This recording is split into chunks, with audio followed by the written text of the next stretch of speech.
Welcome, everybody. Thank you so much for joining today's webinar. My name is London May, and I'm the Marketing and Communications Manager for Payroll Partners. Payroll Partners is a national provider of payroll, timekeeping, and human capital management resources for small businesses, churches, and nonprofit organizations, and we have been serving clients for over 27 years. Today, we are presenting Maximizing Your ERC Tax Credits. I know it's been a hot topic, so I'm excited to hear it. And it will be presented by Tyler Noser with Alliant Group. So just a little housekeeping before we get started. If you have any questions during the presentation, please feel free to type them up into that chat we were just testing out, where you let us know where you are from. It's actually at the top of your Teams control panel, and it says chat. So definitely, if you have questions during it, type it up. I know it's easy to forget what you are, what your questions are. Cheryl, are you not seeing the video? We are recording this, so it will be sent afterwards, but definitely let us know in the chat if you are having technical difficulties. If you can't see us, let us know. But yeah, at the end, we will have access and time for questions. So definitely get those questions in the chat, and I will relay them to Tyler at the end, and we will do that. So now, without further ado, I will turn the time over to Tyler. Our presenter today is Tyler Noser, and Tyler is an expert in tax credits for churches, nonprofits, schools, construction, and other small to mid-sized businesses. So today he will be sharing insights on how the employee retention credit applies to all of these businesses, and he will help dispel common misconceptions about the credit. So Tyler, it's over to you. Perfect. Thanks, London. And so guys, I've got the presentation up here, but basically just to quickly introduce myself, like London said, my background, I was actually an aerospace engineer from Texas A&M, was a design engineer for a number of years before joining the firm here at Alliant Group, and been doing nothing but specialty tax incentives for about 10 years now. That's all our firm does. So Alliant Group, we've been in business for not quite as long as the team at Payroll Partners. We've been around for about 21 years at this point, but we work on a few specialty areas of the tax code and help businesses go through and maximize those opportunities. So very excited to have been around for so long and helped as many businesses as we have. We're certainly in the multi-billions now in terms of total benefit back to businesses. But one unique part about our firm is that we combine folks who have industry experience, not necessarily pure CPAs. We have engineers, architects, biologists, chemists, PhDs, agronomists, MBAs, people who've come from different industry type roles with the folks you'll see on your screen here. So former IRS commissioners, former senior counsel to the Senate Finance Committee, Dean Zerby in the top right, former governors, congressmen, different people who are heads of or chiefs of state or titans of industry down in the bottom right, Frank Torelli, who was the CEO of Deloitte Italy. So our firm has basically put together a think tank of folks to make sure we understand exactly what credits and incentives are available to businesses and making sure we're helping companies go through and optimize those results. So I think when we talk about the employee retention credit, it's certainly something that has been around for a little while now, a couple years, in fact. And there's been a lot of confusion about it. Because, first of all, I think a lot of people think that retention credits are a new concept. They're really not. Retention credits have actually been around for about 15, 16 years now, going back to Hurricane Katrina in 2005. Same thing with Hurricane Harvey in our corporate office down in Houston in 2017, Maria and Irma in Florida, similar time frame, California wildfires. There have even been conversations around retention credits for use in different earthquake situations and also different tornado type situations. So when you think about what retention credits have historically been used for, they've really been during natural disaster type situations, with the main focus being on anytime there's been an interruption of commerce. Congress has offered retention credits as an encouragement to businesses to keep folks on staff, right? The concept was, when you look at some of these challenges, there's essentially a reward for businesses for keeping people employed, because ultimately, one of the best indicators for some type of economic recession is unemployment. So if you encourage businesses to keep people on staff amidst the challenges, that's ultimately what this looks at. Well, when you look at this retention credit, the way that it's structured is actually fairly unique. So although retention credits are not a new concept, the way that this one is applied is very unique. So in this case, you look at the legislative history of this. In the initial definition, so March of 2020, the CARES Act was released. And during that time, there were two major stipulations in order to qualify for the employer retention credit. You had to either have a 50% reduction in revenue, or B, you had to be fully suspended. So think of a full suspension of business operations, or what would be at that time defined as a non-essential business. If you did not meet both of those standards, you didn't qualify. But also, if you did meet either of those standards, but you took the PPP, you still didn't qualify, right? So when you look at the vast majority of businesses, a very, very high percentage of folks took the PPP. It certainly rendered this initial structure fairly moot, right? Not many people actually benefited from the employer retention credit. However, when you look at the unemployment rates at peak COVID got up to about 15%. And then you fast forward to the December timeframe, and in the December of 2020 timeframe, you still had unemployment. Published numbers were about 7%.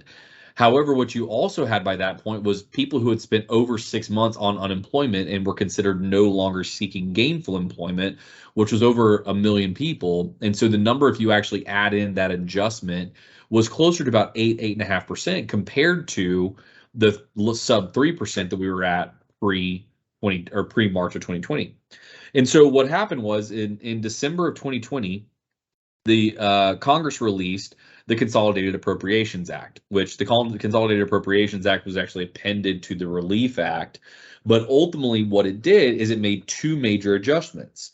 To Section 206 of the Consolidated Appropriations Act went back and adjusted the 2020 version. And the primary adjustment was that now, if you took the PPP, you are still eligible for ERC. So one of the big issues, or the big misconceptions, which we'll get into those in a bit more detail, is that if you claim the PPP, you are no longer eligible for the ERC. That was specifically removed in Section 206 of the Consolidated Appropriations Act.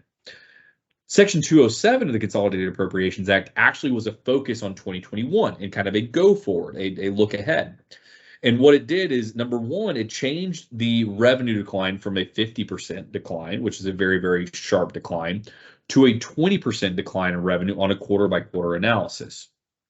That was fairly beneficial for a lot of businesses. 20% certainly can be it is a decent swing, but you look at how it works in some businesses, that happens. And so if you meet that test, that is considered a safe harbor. The primary test, though, when you look at this, is actually looking at what's defined in IRS Notice 21-20. The IRS Notice 21-20 is a definitional test of whether or not the ERC is applicable to your business. Once again, going back to how this is different than prior retention credits, this incentive is looking at the unintended impacts of government intervention. Quite frankly, the focus of this isn't necessarily on COVID. It's really on how government stepping in and creating limitations on how businesses operated created an impact to your company. So the specific test here, the partial suspension test, which has been fairly substantial for a lot of companies, is looking at, did your business deal with a more than nominal impact due to government mandates? So more than nominal More than nominal is defined as a 10% quantifiable change.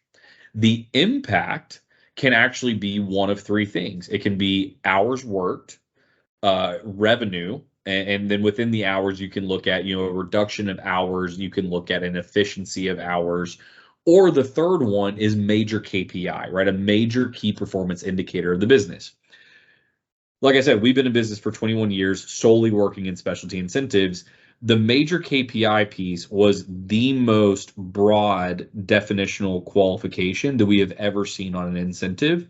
But I think it's very clear, right? I think what Congress is doing here is very, very clear. It's not a matter of, did you have some type of massive decline in revenue? At the end of the day, business owners and folks who are in charge of running operations are entrepreneurs, and people have to be entrepreneurial. Just because someone was entrepreneurial and found a way to overcome certain issues doesn't mean they weren't impacted by those standards. So what this is looking at is what type of challenges were put in front of you that your business had to overcome, or what type of challenges were present that you had to make adjustments to overcome those issues. If your business dealt with those types of limitations or challenges, that's exactly how you can qualify, even if your revenue did not decline. You don't have to have a revenue decline and an hours decline. You could actually have a revenue increase, but an hour decline, and that can still work. A great example of that is in a manufacturing space. Manufacturing space, a lot of those businesses actually have basically an increase in sales primarily due to the market conditions. You look at, because of inflationary impacts and because of escalation in certain material prices, their revenue may be up 15 or 20%. But as far as throughput of goods, their throughput of goods is down. Or even if you look at it on an hours per basis, they're spending more time per job, making more revenue, but margin is certainly being impacted. So there's a lot of ways to evaluate a business outside of purely a revenue evaluation. The revenue evaluation is a safe harbor. It is not the test. Just because a business does not meet the revenue safe harbor does not mean they do not qualify. But this piece, the government mandate piece, is one of the most misunderstood mandates, or one of the most misunderstood pieces of this incentive. Because at the end of the day, the three parts of this is the more than nominal, impact, due to government mandates, right? More than nominal and impact are first two pieces. But the government mandate piece is an interesting piece in and of itself. There were over 100,000 executive orders that were put out across states, counties, municipalities, cities that had different type of verbiage, which impacted businesses. Some of those mandates had guidance that was a you shall. Speaking of a business, a you shall operate in a certain way under certain penalties and things of that nature. Others were a business should operate in a certain way, or a business should do certain things to keep certain folks safe. The way the verbiage of this incentive is written, even if a government mandate is in effect, if that mandate has verbiage that is you shall, that can be eligible time, or that can be an eligible mandate. The verbiage that says you should doesn't necessarily work here. And in fact, in most cases, it doesn't. And so when you look at how the qualification of this incentive is that essentially if you have an impact to your business, let's say you're a church, for example, and if you are a church and you have a social distancing mandate on your sanctuary, and that social distancing mandate goes until March 9th, which is the case in Texas. You have a social distancing mandate that limits the number of people in your space. Let's say that you have a reduction of number of people who are visiting through August of 2020. But by August of 2020, you now start to have more people coming back to your sanctuary, and your attendance is up and everything is moving along fine. Although the mandate goes into effect until March 9th, because the impact to your operation stops in August, your qualification stops in August. On the flip side, let's say that you are a daycare facility.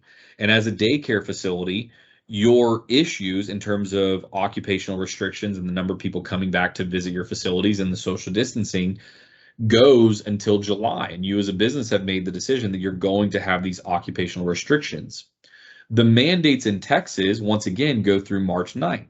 And so for a daycare facility, even though they may still be facing the impacts of COVID, the actual mandate subsided on March 9th, and the order from the government changed from a you shall order to a you should order. And so all the impacts and all the time post the mandate is no longer applicable. So you have to line up and you have to have both the government mandate in effect as well as the operational impact felt at the same time. When you have the overlap, for the period of time where you have both, what this incentive allows you to do is get back a portion of your payroll. And in fact, the numbers can be fairly substantial. So in 2020, where there were the most mandates across the country, you have the potential to get back up to 50% of your payroll per person, up to $10,000, which means you get a $5,000 benefit per employee, or potentially. In 2021, that number actually expands to where you can get 70% of the first 10,000 paid per quarter per employee. So you now have 7,000 per person for Q1, Q2, and Q3, meaning up to $21,000 of available. So $21,000 from tax year 2021, $5,000 from 2020, a total maximum value of $26,000 a person. That is a large number and certainly not a realistic outcome.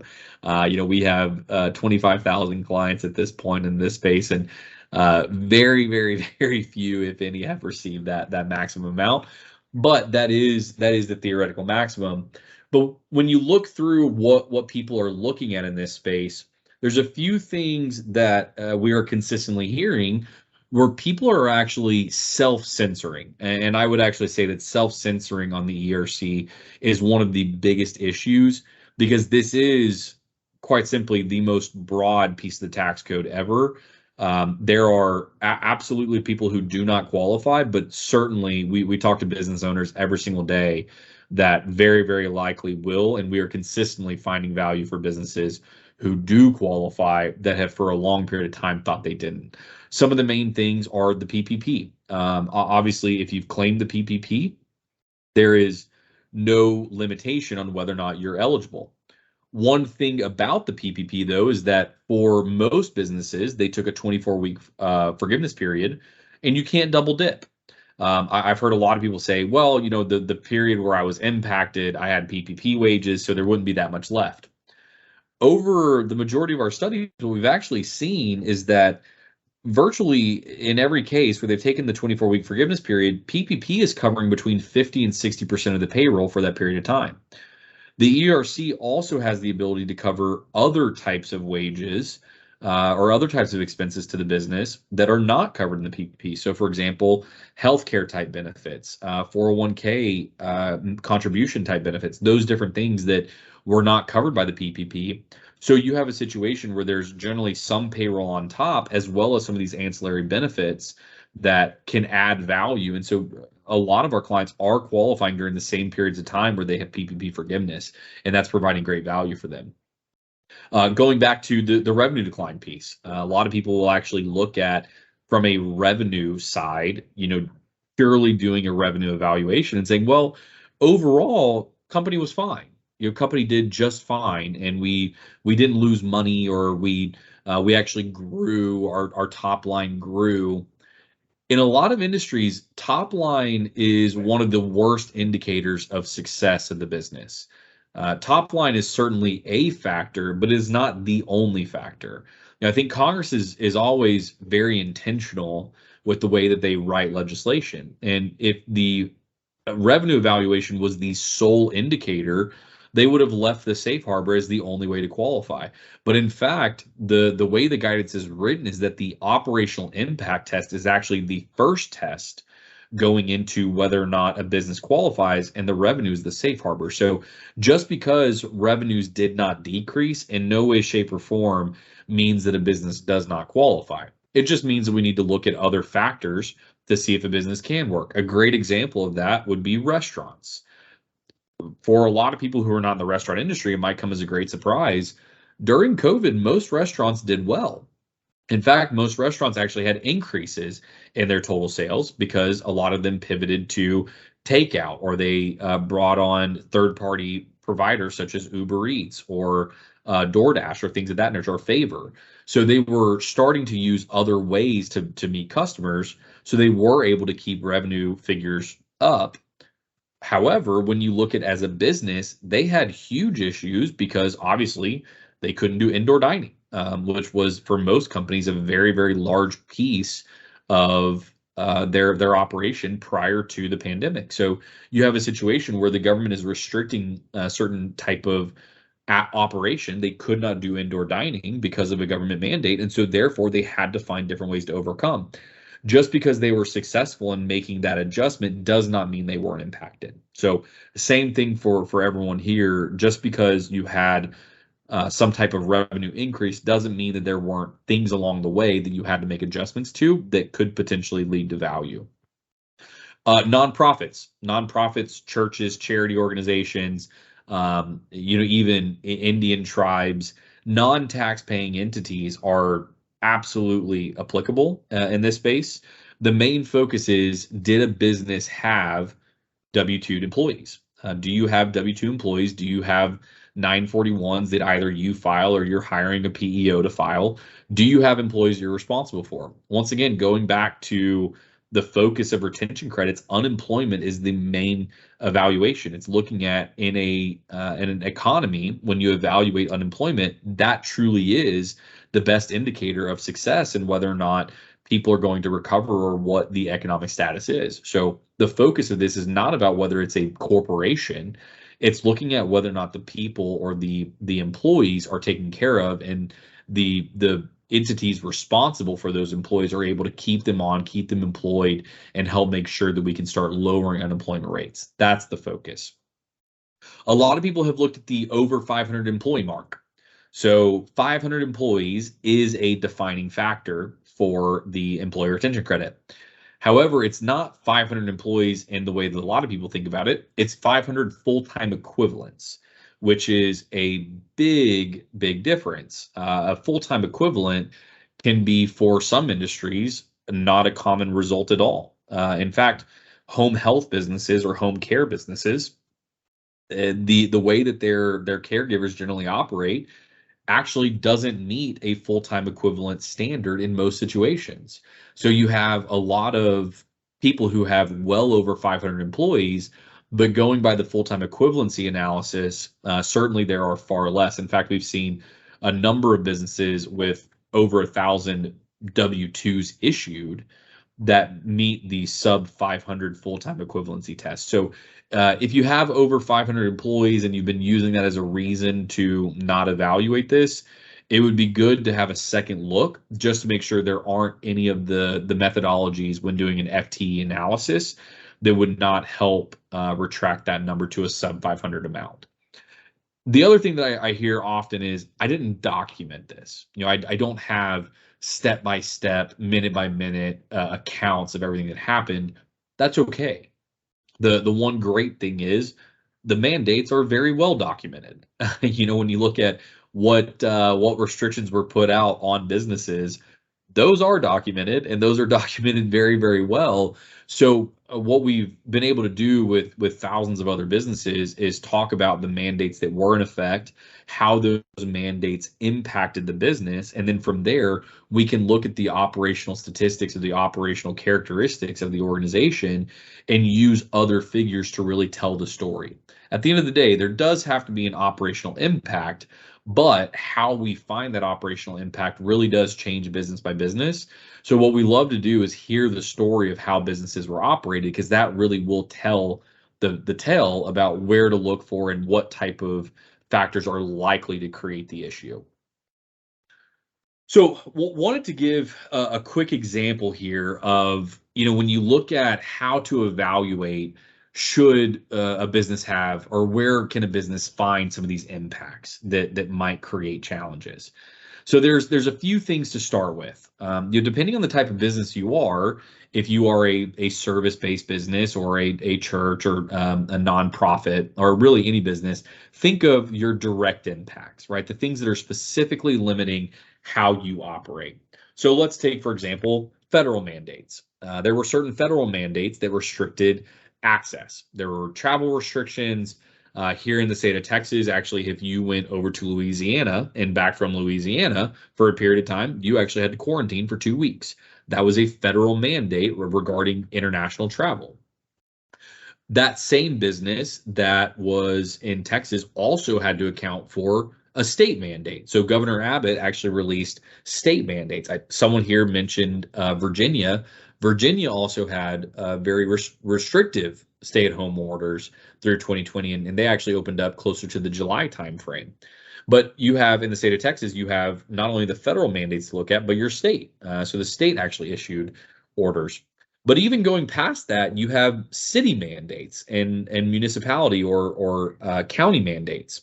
So Dallas, as a city or Tarrant County, actually had mandates as well and restrictions and limitations on how they operated. Here in Houston, in Harris County, we had restrictions. Travis County in Austin was actually the highest mandated county in all of Texas. And so you look at businesses that are operating in those different locations, you have multitudes of mandates that the people had to abide by. So if you can find, or if you had some type of restriction on how you had to operate, that could be a methodology for qualification. So think of, a coffee shop. A coffee shop, for example, has a very specific set of mandates because where they are in the locale that they're in, that's going to be the definitions of the mandates, the city, the state, the municipality, and the federal mandates that apply. That's going to be their universe. But take into account that most businesses don't just rely on themselves to be successful. Most companies actually have partners, vendors, relationships that they rely on to be successful. And so when you start looking at the fact that just because your business was not necessarily directly impacted, but you're reliant on someone else to be successful and that business had issues, that can still apply. So a similar concept would be from a supply chain perspective. If you change that coffee shop now to an apparel shop, and let's say that apparel shop was reliant on a manufacturer in Iowa, and Iowa had a stay-at-home order, and so their supplier was not able to produce those goods, and they had delays in those orders, then the Dallas business can still qualify because of a mandate in Iowa. But what if those were not necessarily qualified mandates? What if you have some situations where the mandate did impact a supplier, but there was another supplier that had that readily available? So it's an off-the-shelf type product. Your vendor couldn't get it, but you could have gotten it from somewhere else. You just didn't have a good relationship there, so you worked around it. That wouldn't necessarily work. You do have to find that it is some type of specialty or unique product. Any of these off-the-shelf type items, if it was a readily available product, wouldn't necessarily work. But now start looking at other types of things where you have importation. It may be a readily available product, but the one that you specifically need is primarily produced in Eastern Asia, which, interesting fact, is the vast majority of parts coming from Eastern Asia actually came through two ports, the Port of Los Angeles and Port of Long Beach in Southern California. Southern California actually had a social distancing order, which restricted the number of people working at the ports and limited the amount of items that could be offloaded. In fact, there was a case study written about the Port of Los Angeles that restricted the offloading of vessels, and it went from having about 15 to 20 boats on the water prior to COVID to over 125 vessels waiting to be offloaded in July of 2021. So depending on what type of goods were delayed and where those goods are actually coming into the United States, then you can qualify off of those types of ports. But one of the things we do hear very often is, well, it wasn't the port that was the issue. It was actually my vendor in Malaysia. They shut down. There was a Malaysian mandate that prevented their operation from operating, so they were shut down for 3 months. But everything else in the supply chain worked perfectly fine. Well, that would not work because this does have to be a federal mandate. It has to be something, a mandate that was specifically put in place in the United States. So as you start looking at the complexity of what mandates are and aren't applicable and how businesses' footprints can grow from just who they are to who they rely on to be successful. You look at it in a lot of churches, for example, they have partnerships with schools. Those schools may be in different counties. You have obviously supply chain for retail, for construction, for manufacturing. You have all these different situations where you have more of an expansive relationship than just where you sit. And what this allows you to do is look at the totality of your business to see, are there actually operational impacts? Are there actually situations where there were government mandates that created impacts on the whole? And if there are, that's where this can be beneficial. So, at the end of the day, I think when you look at how this works, people want to understand, what does this mean, right? What does a typical process look like? How do we evaluate our business? There's really a couple main things. You certainly want to make sure you understand the operational side of the business, right? So the operational piece is certainly going to change business by business. You have home health situations where you're going to want to look at hours types things. You have medical practices where you're going to want to look at patients or hours per patient, or cleaning procedures and things of that nature that may have been new because of COVID. You're going to look at schools, some schools that daycare facilities, for example, that may have done restricted occupancy or changed what the number of students or the number of teachers or facilitators that could be in the rooms at a given time. So the operational impacts are certainly going to be different, and obviously you want to build out the financials around those. But at the end of the day, we're looking for impacts, whether it be revenue, hours, or operational type performance indicators. But what you want to make sure you have both the financial snapshot, what did this mean, but operationally, how did it hurt us? And so those details are what we work with businesses to put together every single day. Most clients, I will say, most clients find that this is not a heavy lift. In fact, at this point, the general consensus from our clientele is the roughly 4 to 8 hours, 3 to 6, 4 to 8 hours, somewhere in that range, is a decent amount of time to put together an initial assessment. After doing an initial evaluation, initial consultation, most of the time we need about 15, 20 minutes talking with the business just to get a few facts and see, does it make sense, right? Is this worth spending a few hours on? Is this worth doing a detailed dive on? Most of the time, in about 15, 20 minutes, we can pretty well tell, does this warrant further investigation, or, generally speaking, is this not been very successful? But let's talk through a few examples, because I think at the end of the day, where the rubber meets the road is people want to see, what's this worth, right? How does this actually play out? So this is an example of a church that we've done work for, and in fact, with Payroll Partners, we've done a number of churches for their group. But this church in particular had 12 employees, so certainly not a large church by any means, but with that 12 employee headcount, they were still able to generate over $60,000 to put back into their ministry. What we were able to look at was actually a few different primary things. Some of the main things being the actual worship type events, or the limitations on the sanctuary itself. So the social distancing orders that prevented them from having their traditional worship services and having people attend their services led to challenges in their operation. Interestingly enough, the contributions for the church actually increased. So they actually had an increase in charitable contributions, which is fairly common among churches. But just because there was an increase in charitable contributions, once again, doesn't change the fact that operational impacts were there. This also, for this facility and for many facilities, they had a lot of mission trips and different types of outreach programs that those were canceled. In fact, in this one, there was actually a partnership with a local school and that type of school partnership had to be canceled because of the school shutting down for COVID.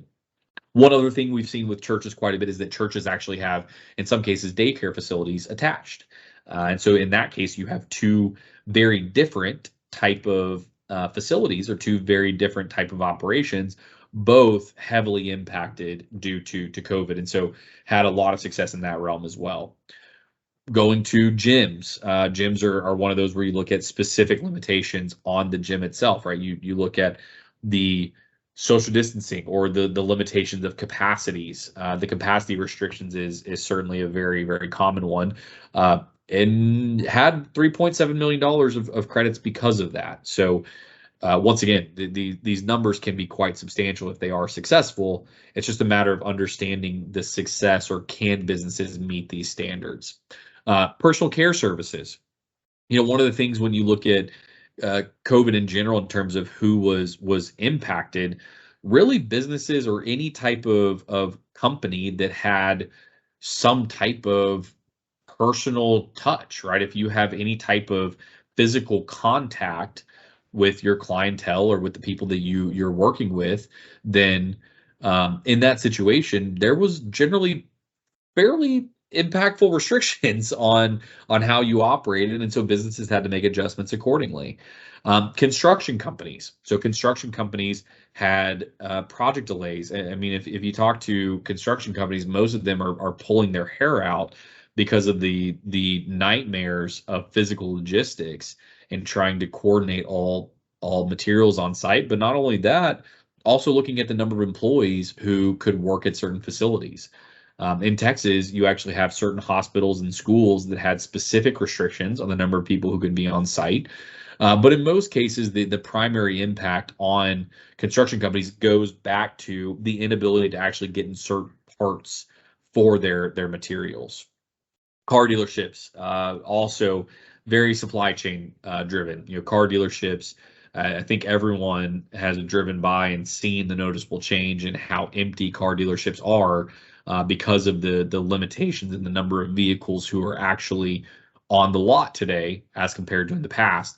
And so you look at the logistical networks, the issues they had. Ford, for example, had major impacts at one of their facilities in Flint, Michigan, which led to reduction. Another thing being the chips impact, semiconductor chips, the vast majority of those being produced internationally, and the logistics of getting those over to the US was a real challenge.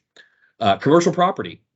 So commercial property, a lot of people may remember there was a moratorium on evictions. There was a moratorium on making sure that people could operate their facilities in a certain way. And in this case, you've got a real estate property management company where there was a restriction on who they could evict. They had a number of tenants who were not up to date and had no intentions of being up to date. But because of their restrictions, they were unable to make any adjustments, and therefore they were able to qualify for that amount. Similar for a property management group. Educational nonprofit. This is going to be fairly similar. Nonprofits in general will have the bottom example here. So you look at fundraisers. Fundraisers in most cases were canceled in 2020. Some of them were even canceled into 2021.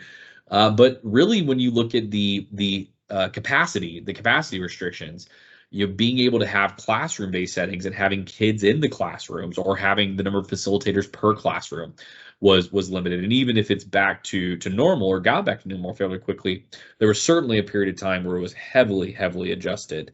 And those periods, once again, where you have the impact and the mandate are where you can line it up.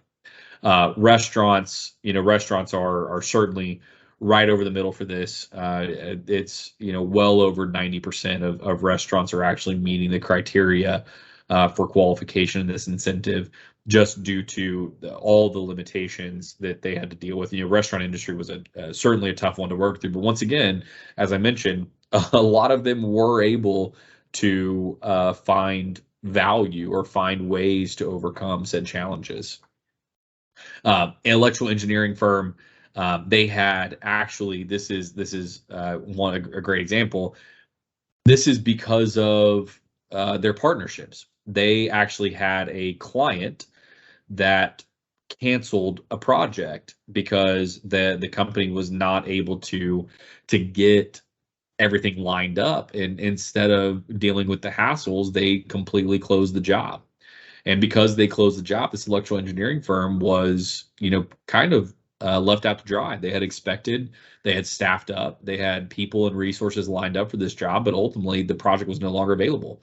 And so, because of the fact that they had a job that ultimately was canceled because of these COVID type restrictions on the business or on the construction process, and they didn't want to deal with them, this electrical engineering firm was able to qualify for a fairly sizable amount.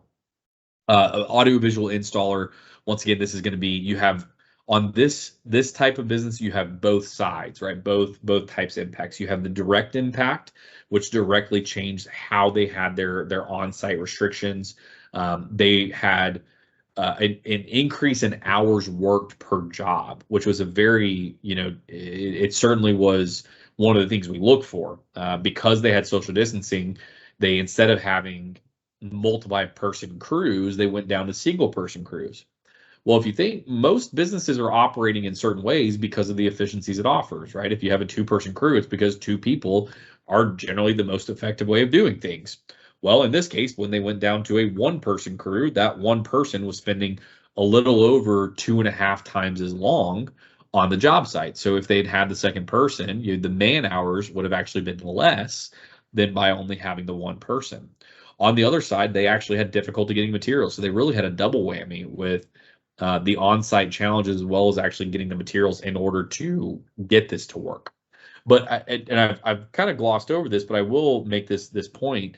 In this example, this person dealt with these issues, but they still only qualified for 1 quarter. So it's because when you look at the type of issues they had, they were able to navigate those in different ways. But for 1 out of 7 quarters, it manifested in a drop in operational efficiency enough to meet this standard.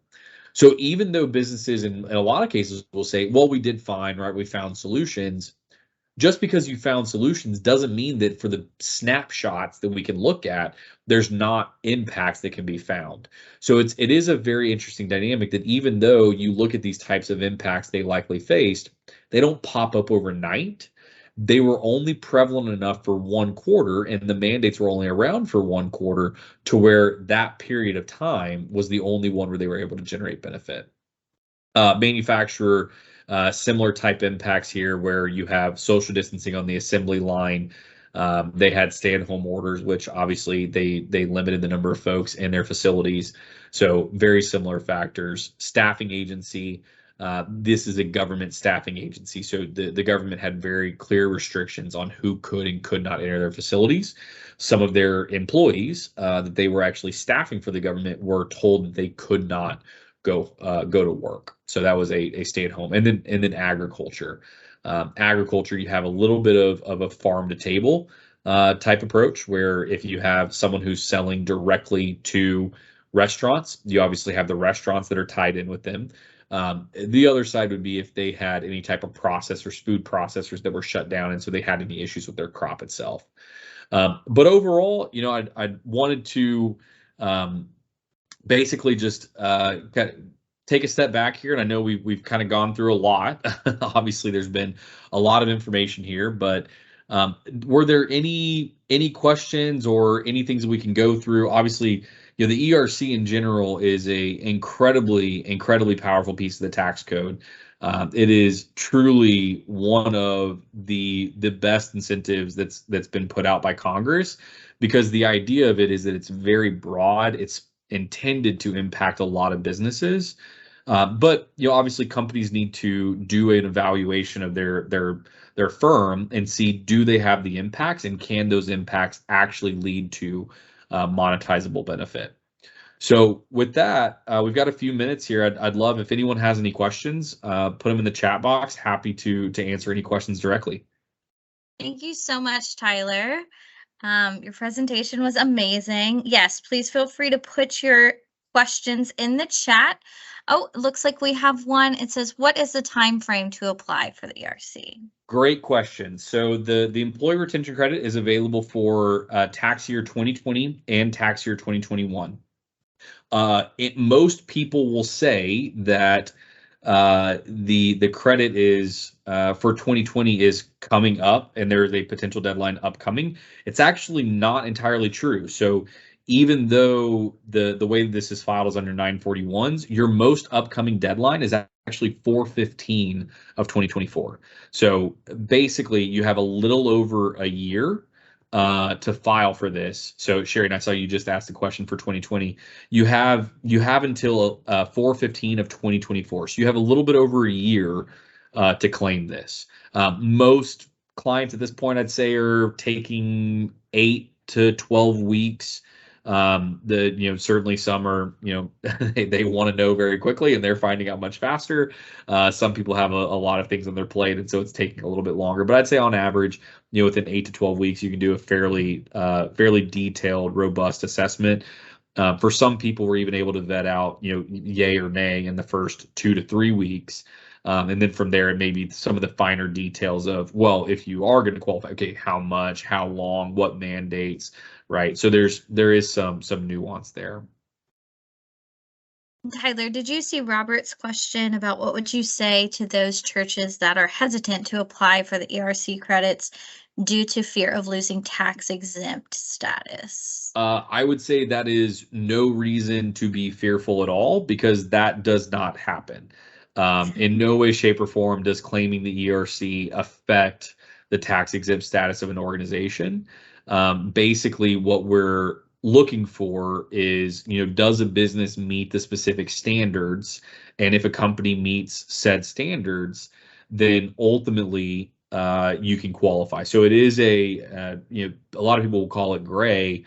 I would tell you there is enough documentation, there's enough guidance out now that this is very black and white. It is a very, very black and white incentive. Certainly took a lot of time for it to get to be black and white.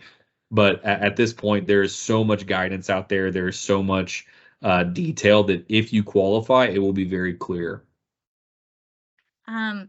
Great. And we have a question from Tony. It says, we have applied for the credits, but have not received the funds. How can we check the status of the application? We have been told that there is no way to check. So Tony, that might be true and that might not be true. So let me give you both situations. So if a business files their own 941s, so if they have their own employees, then you absolutely can check. In fact, you can call the IRS and see what the status is of the filings. Have they accepted the filings? Do they have them where they at in their processes? There's a lot of different ways to do that, and the IRS, not exactly the fastest.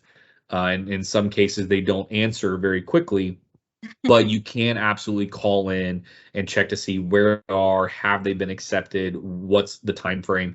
I will tell you though, in that response, a lot of times they'll just say, "We've got it, it's in process." There's no way to know what's your expected time frame.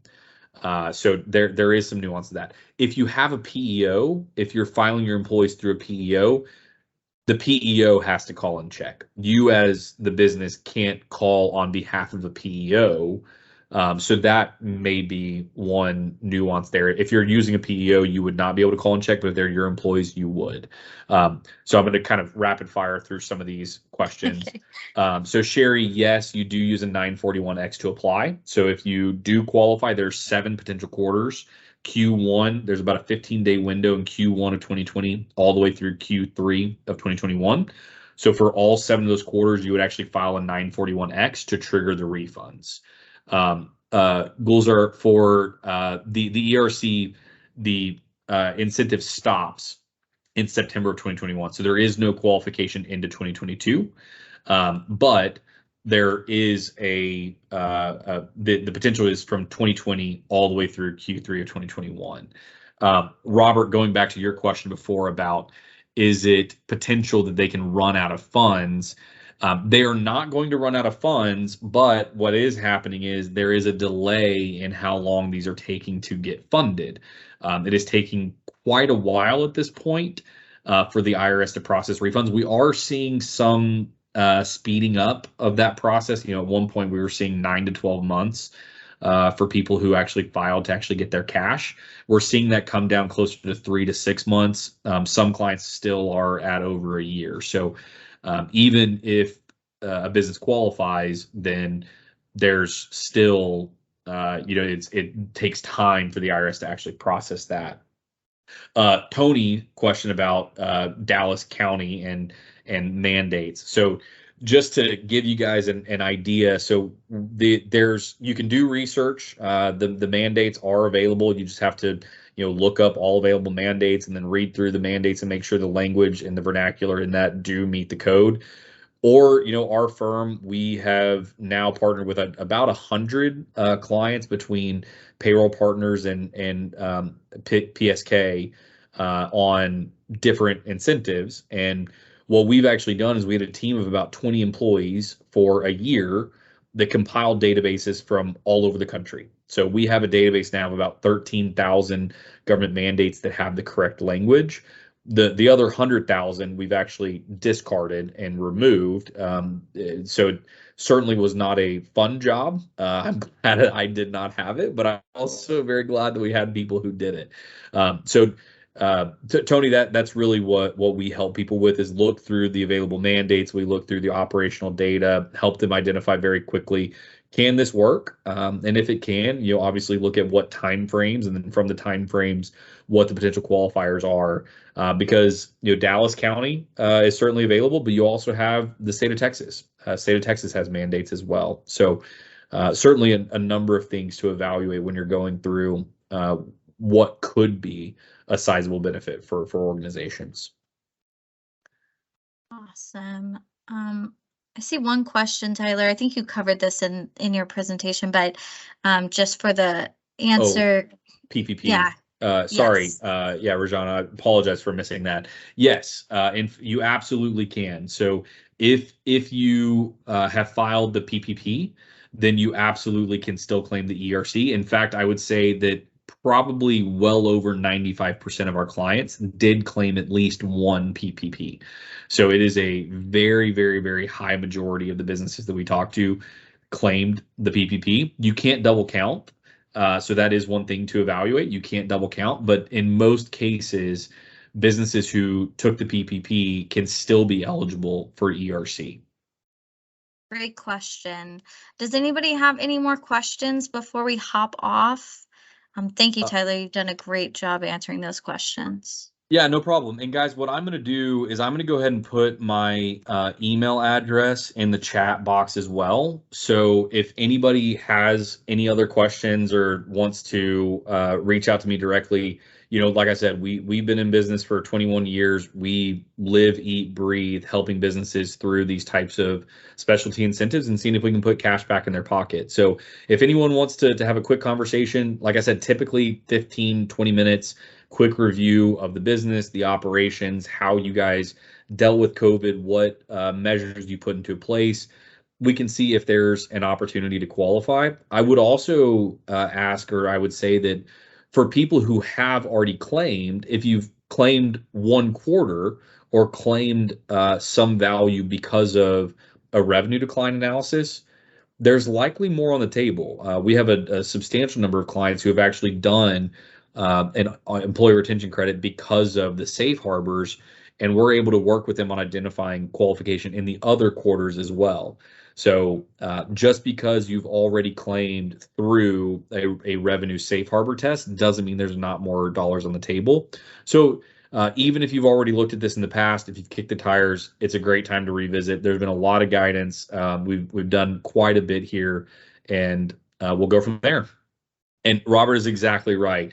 Please let us know if you guys are working with or know about us because of Payroll Partners. We have a great partnership with them. Obviously, we certainly have had great relationships there, and I will say their clients get a lot of preferential treatment. So it is good for you guys as well if you let them know where you heard about us. Great. Thank you so much, Tyler. And thank you everyone for joining and for being here all over the country and outside of the country in Honduras. We appreciate you guys for being here, and we'll be sending out a survey after the webinar. So please take a minute to fill it out and let us know how we can improve for next time.